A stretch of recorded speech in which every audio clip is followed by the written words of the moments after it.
एक ही लेवल पे औरतें, मर्द, हिंदू, मुस्लिम, सिख आ जाएँ और जो कोई उनके डिस्क्रिमिनेशन ना हो। जी, जी। इनइक्वालिटी ना हो औरतों और मर्दों में और रिलीजियस ग्रुप्स में, सबको एक ही जैसे राइट्स मिले और सबको एक जैसी रिस्पॉन्सिबिलिटीज़ हों। तो इसमें ना इस्लाम खतरे में आता है और ख़ास तौर पे नमाज़ तो खतरे में बिल्कुल नहीं आती। मुझे समझ नहीं आई कि लोग इस किस्म की क्यों गलत किस्म की बातें करते हैं। यूनिफॉर्म सिविल कोड की बहस जारी है और इस पे लगातार बहस हो रही है। यूसीसी के सपोर्टर बहुत ज्यादा हैं। वो कहते हैं एक कानून होना चाहिए और एक कानून के तहत सबको जजा या सजा मिलनी चाहिए। लेकिन हमने देखा है कि मोदी जी के जमाने की बात है, 2014 से 2023 तक, जब से मोदी जी ने इंडिया की कमांड संभाली है, तो वो मुस्लिम देशों के साथ बहुत ज्यादा करीब होते चले जा रहे हैं। क्योंकि पहली बार उन्होंने यूसीसी की बात की, यूसीसी का समर्थन किया और ये कहा कि भाई इस देश में एक कानून ये होना चाहिए। जो मुश्तरका एलामिया अमेरिका और भारत की जानिब से जारी किया गया है और जिस तरह से इसमें पाकिस्तान के हवाले से बात की गई है, अब वो इंतहाई अफसोसनाक है। और इजिप्ट ने बहुत कम उसकी तारीख में ऐसा हुआ है कि उसने अपने रूल तोड़े हैं। ये सब देख के गटर छापों के आग लग गई। पहले अमेरिका में आग लगी, फिर यहां आग लगी। तो मुसलमानों की बच्चियां भी जो हैं वो भी तो इससे प्रोटेक्ट ही होती हैं ना। पाकिस्तानी मीडिया भारत की प्रधानमंत्री नरेंद्र मोदी को गालियां देते हुए उनकी यूनिफॉर्म सिविल कोड को लागू करने पर बहुत आपत्ति जता रहा है। असल में आपको पता ही है, इसकी मदद से पाकिस्तान मुस्लिम समाज के अंदर घृणा और हिंसा को बढ़ावा देते आया है। प्राइम मिनिस्टर नरेंद्र मोदी ने मंगलवार को मुस्लिम समाज को लेकर कई बड़ी बातें कही हैं। प्राइम मिनिस्टर मोदी ने ट्रिपल तलाक का जिक्र करते हुए यूनिफॉर्म सिविल कोड लाए जाने का संकेत भी दिया है। उन्होंने कहा कि एक परिवार के 2 सदस्यों के लिए अलग अलग कानून कैसे हो सकता है। भारत के मुसलमान भाई बहनों को ये समझना होगा कौन से राजनीतिक दल उन्हें भड़काकर उनका फायदा लेने के लिए उनको इस्तेमाल कर रहे हैं।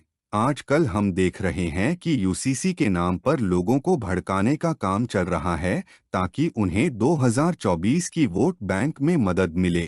एक घर में 2 सदस्य के लिए 2 कानून ठीक नहीं है और ऐसी दोहरी व्यवस्था से देश नहीं चल सकता। हमें याद रखना है कि भारत के संविधान में भी नागरिकों के समान अधिकार की बात कही गई है। प्राइम मिनिस्टर मोदी ने कई इस्लामिक देशों का जिक्र करते हुए कहा कि वह ट्रिपल तलाक को खत्म किया जा चुका है। पाकिस्तानी मीडिया पर हमेशा भारत का चर्चा होता रहता है। वहां भारत की समान नागरिक संहिता यानी यूनिफॉर्म सिविल कोड को लेकर बहस शुरू हो गई है। यहाँ पर यूनिफॉर्म सिविल कोड को लेकर दोबारा से चर्चा फिर शुरू हो गई है। और सर, जब भी यहाँ पर यूसीसी के ऊपर चर्चा होती है तो बहुत सारी बातें निकल कर आती हैं।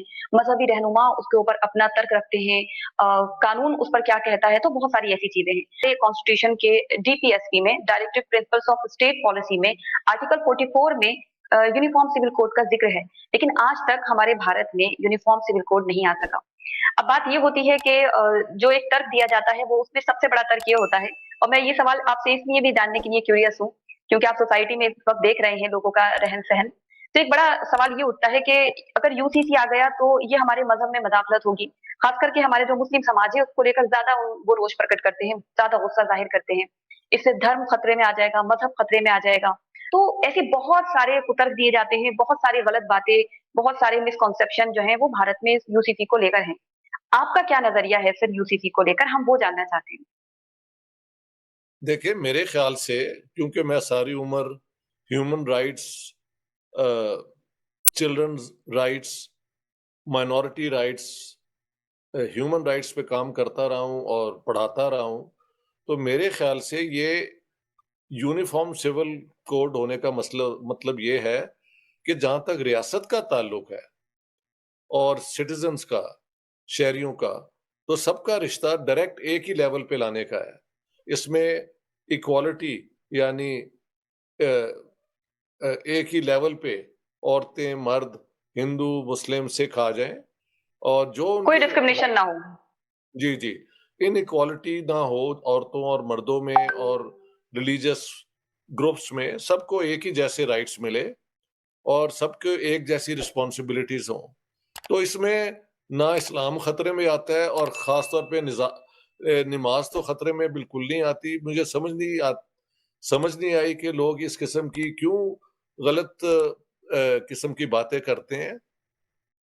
और देखें, ये सिर्फ हिंदुस्तान में नहीं हुआ, बल्कि पाकिस्तान में 1962 में मुस्लिम फैमिली लॉ ऑर्डिनेंस आया था, जो आज तक कायम है। हालांकि उसके बाद पाकिस्तान में वो फंडामेंटलिस्ट हुकूमतें भी आई, जनरल ज़ियाउल हक की भी हुकूमत आई, लेकिन किसी ने उनको टच नहीं किया क्योंकि उसमें सबका फायदा था। देखिए उन्होंने क्या किया, सबसे पहले उन्होंने मैरिज की एज जो है ना 16 कायम कर दी। उससे पहले तो यही जो ट्रेडिशनल व्यू थी कि शादी की कोई निकाह की कोई एज नहीं होती, जब भी आप चाहें आप 9 साल प्लस लड़की के साथ आप निकाह कर सकते हैं। तो उन्होंने कहा कि नहीं, इस तरह जो है आज का मुआशरा जो है उसमें ये मुमकिन नहीं है और लड़कियों की प्रोटेक्शन के लिए हम इसको 16 साल बनाते हैं। एक दूसरा लॉ बन गया हुआ है कि अगर आप अपनी बीवी होते हुए एक नया निकाह करना चाहें तो सब तो पहले तो आप उनको तलाक दें या उससे इजाजत लें रिटन कि मैं इजाजत दे रही हूं कि ये और शादी कर ले, और वो एप्लीकेशन फिर यहाँ पे लोकल गवर्नमेंट यूनियन काउंसिल में जाती थी और वहां पे 4 महीने के लिए फिर आर्बिट्रेशन होती थी कि ये खानदान बजाय तलाक के एक दूसरे से गुफ्तगू करके मसला हल करने की कोशिश करे। उसके बाद अगर वो चाहें और दोनों पार्टीज कहती हैं कि भी ठीक है अब तलाक हो जाए तो तब तलाक। तो पाकिस्तान में तो ये पुराना जो सिस्टम था तलाक तलाक तलाक का 1962 में खत्म कर दिया गया था।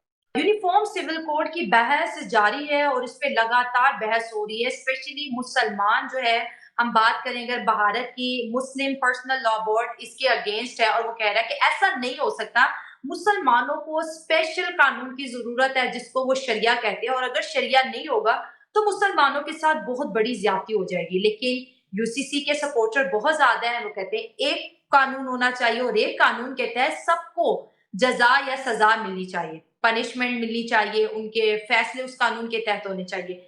आप पेशे से लॉयर भी हैं, आप इस बारे में क्या कहेंगे कि भारत को इतनी जरूरत क्यों आ पड़ी है कि हर भारतवासी यूसीसी की बात कर रहे हैं? देखिए, भारत को जरूरत नहीं आ पड़ी है तो लेट हो गया है। आप अगर भारत का संविधान पढ़ेंगे उसके अनुच्छेद 44 में ये बात लिखी गई है कि भाई यूनिफॉर्म सिविल कोड बनाना है स्टेट को। ये तो जब 1947 में जब देश का चूंकि हमारे यहाँ बंटवारा हुआ था और हमारी सरकार थोड़ा ओवर सेंसिटिव थी मुस्लिम फीलिंग्स को लेकर के, तो उनको प्लेकेट करने के लिए इतने दिन तक इन्होंने इस बात को नहीं लागू किया। वरना ये कॉन्स्टिट्यूशन में लिखा गया था कि चूंकि अभी हम नहीं कर रहे हैं, given the wound was fresh, नया नया डिवीजन हुआ था, मुस्लिम थोड़े डरे हुए थे, हिंदू थोड़े डरे हुए थे, तो उनका ये था कि भाई let it heal down, let it cool down, the very moment it heals up हम लोग जाकर के ये यूनिफॉर्म सिविल कोड बनाएंगे। तो ये तो कॉन्स्टिट्यूशनल मैंडेट है। ऐसे वीडियो देखने के लिए नीचे दिए गए सब्सक्राइब बटन को प्रेस कीजिए और घंटी बटन को क्लिक कीजिए ताकि आपको नए वीडियो मिलती रहे।